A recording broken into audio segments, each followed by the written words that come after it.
Hello, good morning and greeting of the day once again. मैं YouTube के लिए नए टॉपिक के साथ आपके साथ हूँ। और जो टॉपिक है ये फार्माकोलॉजी से है, और फार्माकोलॉजी जो एंटी साइकेट्रिक मेडिकेशन से है, और वो एंटी साइकेट्रिक मेडिकेशन जो आपके साथ में आज डिस्कस करने जा रहा हूँ एज ए टॉपिक, वो है लिथियम। लिथियम जो ड्रग है एग्ज़ाम पॉइंट ऑफ व्यू से, आपकी एनक्लेस की प्रेपरेशन पॉइंट ऑफ व्यू से बहुत इंपॉर्टेंट है।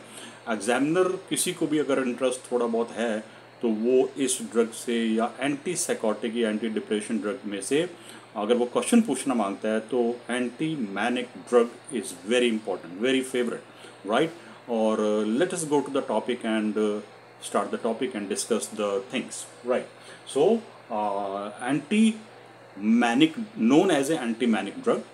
मैं थोड़ा सा एक लाइन पीछे जाऊंगा और मैं ये कहूँगा कि पहले first of all let us see कि बाइपोलर डिसऑर्डर का जो मैनिक पार्ट है उसमें क्या होता है। द पेशेंट का जो मूड है वो बहुत हाई रहता है, इलेटेड रहता है, और वो बहुत extra ordinary cheerful and joyful आपको दिखाई देगा, and the patient feel lot of energy in the body. So this is the reason कि उसका जो मूड है वो इलेटेड रहता है। ये अलग बात है कि एक पेशेंट का माइल्ड मैनिया है, दूसरे का मॉडरेट डिग्री ऑफ मैनिया है, एंड तीसरे का सीवियर डिग्री ऑफ मैनिया है, राइट। ना this is a mood stabiliser drug, और इसको drug of anti manic drug के नाम से भी हम बोल सकते हैं, देयर इज़ नो प्रॉब्लम। और ये मूड को स्टेबलाइज करेगी जो मैनिक एपिसोड की वजह से बहुत ज़्यादा इलेटेड है। So let's go to the topic now. So वो कहता है कि इसे ड्रग ऑफ चॉइस, अब ये बहुत इंपॉर्टेंट है। वहाँ पर और भी क्लोनोपिन है, टाइग्राटोल है, राइट। इसके अलावा ये भी लिथियम ड्रग भी है। तो अगर एग्जामिनर कल आपसे क्वेश्चन में ये पूछता है कि 1 2 3 ऑप्शन में से ड्रग ऑफ चॉइस क्या है, तो your answer must be a lithium. So lithium is a drug of choice. Now let's go down to कि जब हम इसको patient is receiving a lithium तो ब्लड के अंदर उसका सेफ वैल्यू क्या होनी चाहिए।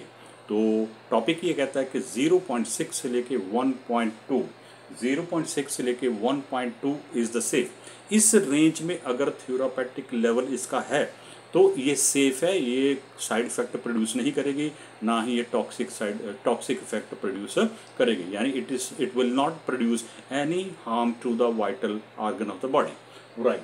सो let us go to the next section. Next section है कि इसका मोड ऑफ एक्शन क्या है।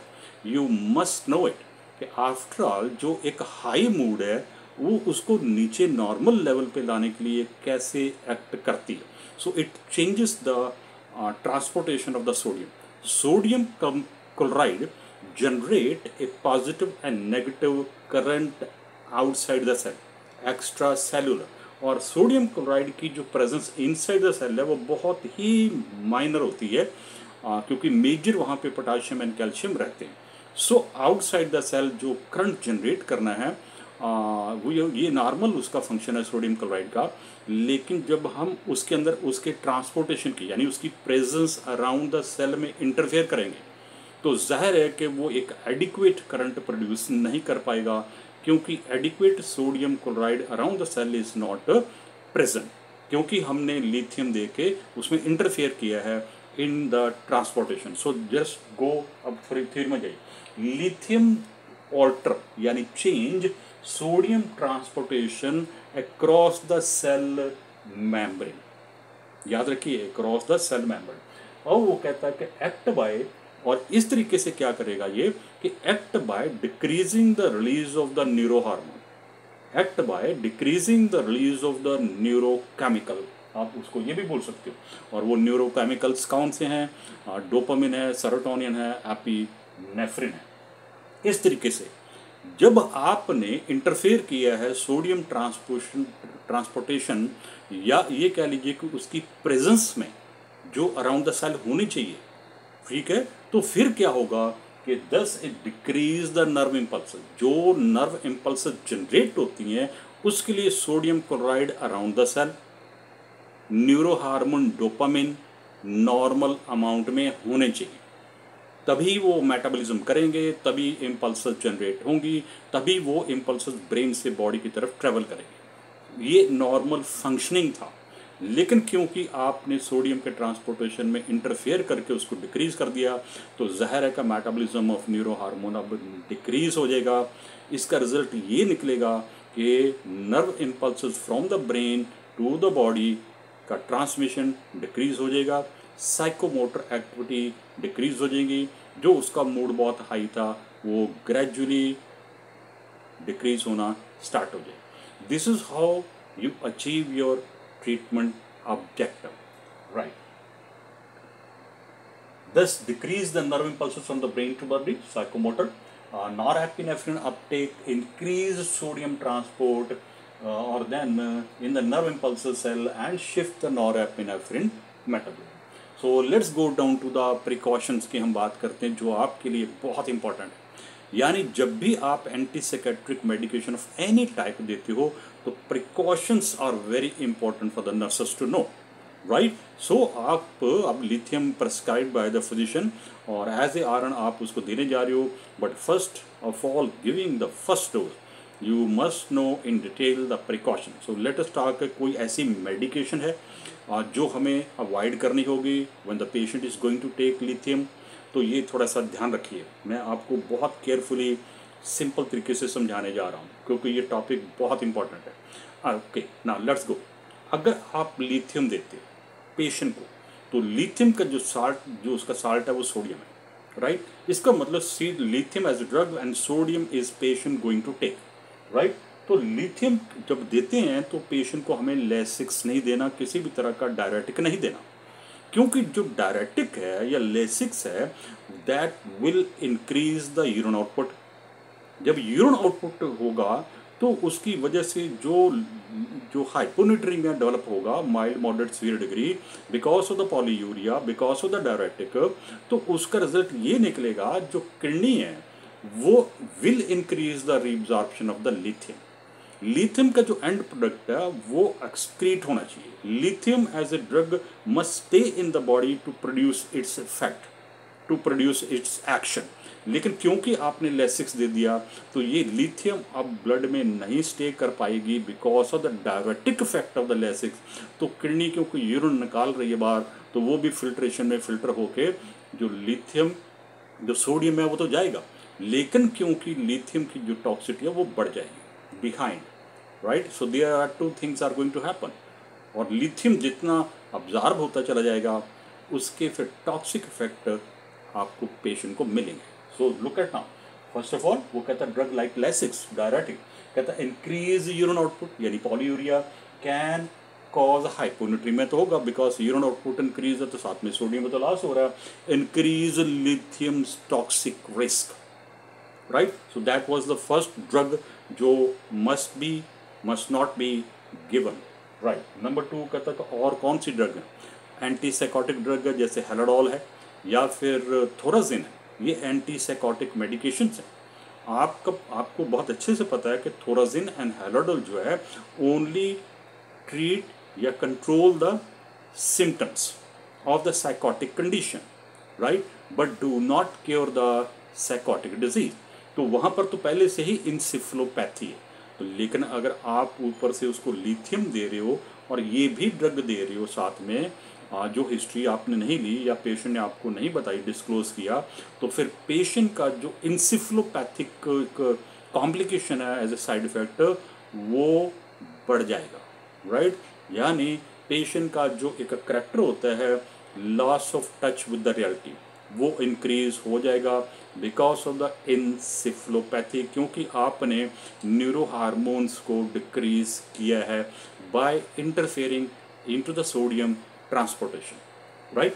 सो that's what it is going to happen.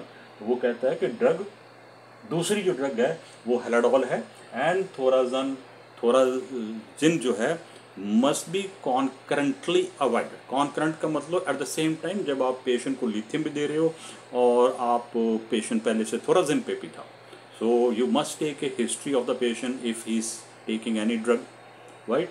Document करिए एंड फिजिशियन को नोटिफाई करिए। द थर्ड जो है वो कौन सी ड्रग है जो अवॉइड करनी चाहिए अगर पेशेंट लिथियम ड्रग ले रहा है? तो वो कहता है कि सोडियम क्लोराइड हो गया, सोडियम बाइकार्बोनेट हो गया, और यस, सोडियम रिलेटेड, जिनके अंदर सोडियम है, सोडियम क्लोराइड है, सोडियम बाइकार्बोनेट है, etcetera, these type of drug, जैसे सोडियम क्लोराइड इंट्रावेनसली देते हैं। जैसे आप किसी पेशेंट जो पेप्टिक अल्सर वाला, हाइपर एसिडिटी वाला क्लाइंट है, तो वो एंटासिड जेल लेता है, उसके अंदर भी सोडियम कार्बोनेट रहेगा, right. So these type of oral drug या इंट्रावेनसली ड्रग जिनके अंदर सोडियम है must be avoided. The reason behind it, इससे हाइपरनेट्रीमिया होगा, हाइपरनेट्रीमिया से इंक्रीज यूरिन आउटपुट हो जाएगा, तो और उसकी वजह से फिर से लिथियम की टॉक्सिक का रिस्क जो है वो बढ़ जाएगा। So that is the condition here that increase the lithium toxicity.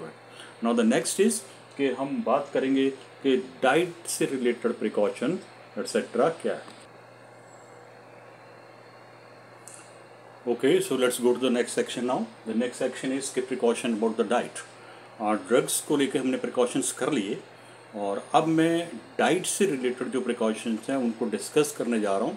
और अगर आप एंटी साइकेट्रिक की सारी मेडिकेशन आप स्टडी करें तो ये एक ओनली मेडिकेशन है जिसमें आपको डाइट से रिलेटेड प्रिकॉशंस लेने पड़ेंगे। और एक और ड्रग्स है जैसे मोरामाइन ऑक्सीडेज, जो एंटी डिप्रेशन ड्रग्स में कैटेगरी में आती है, और उसमें आपको टायरामिन से रिलेटेड प्रिकॉशंस लेने पड़ते हैं।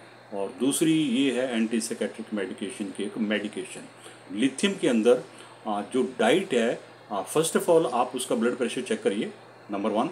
नंबर 2, उसके सोडियम के लेवल को चेक करिए कि 130 से लेके 145 के बीच में है या नहीं है। स्लाइटली इधर उधर is not a big issue, right, लेकिन it must be within the safe range, right.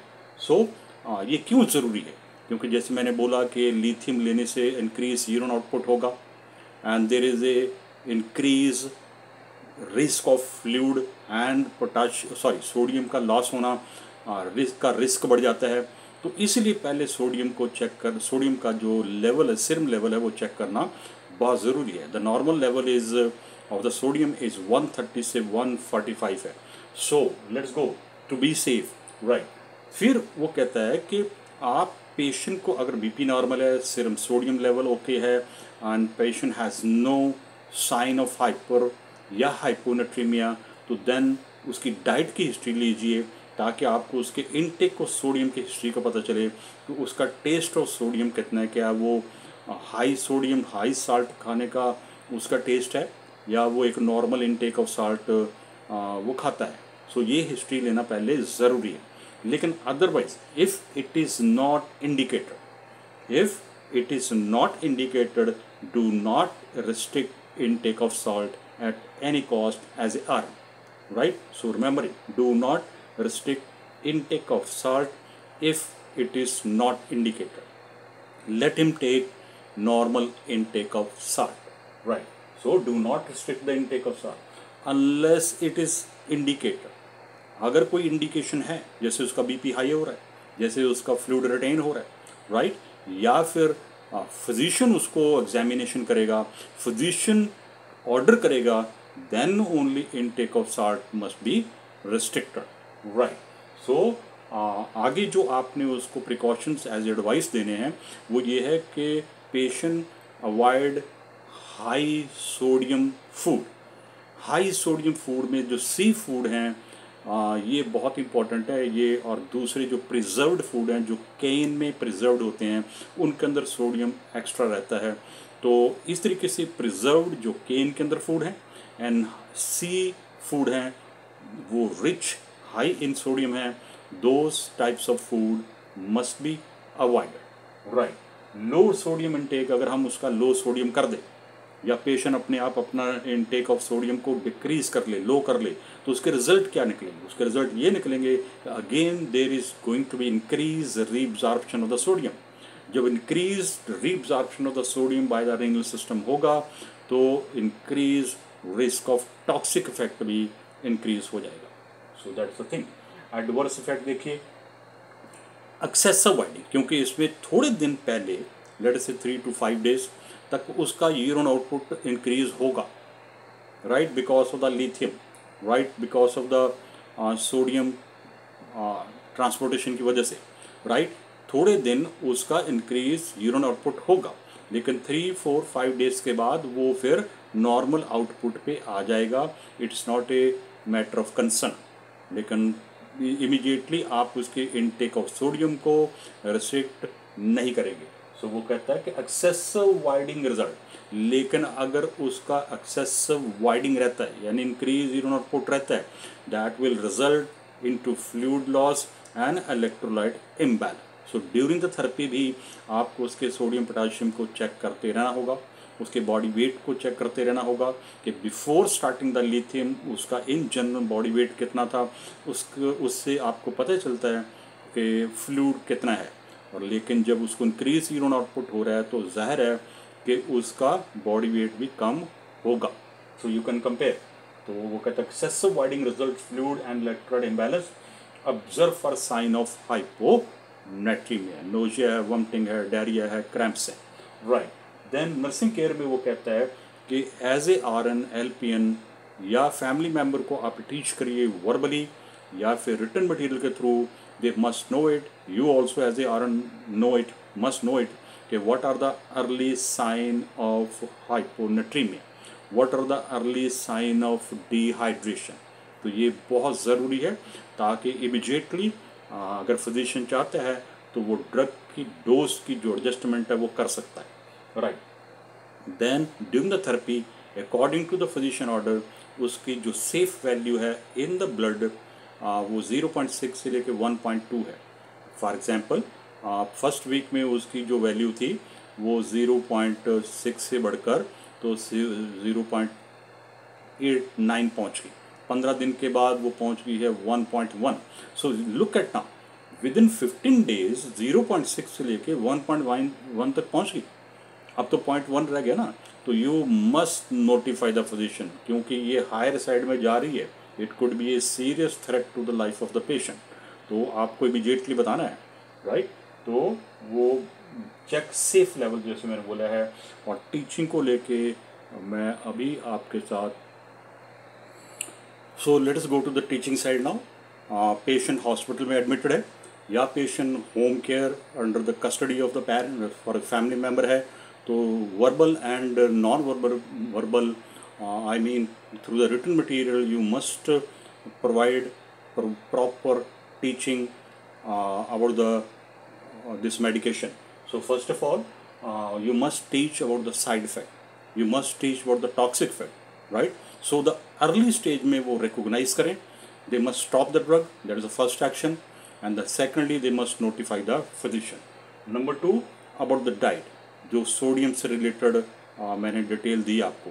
So at no cost, unless it is indicated, unless it is ordered by the physician, do not decrease, increase salt intake and the drug dose. जितनी prescribe कर रही है drug physician ने उसमें कोई decrease increase drug का dose नहीं होना चाहिए।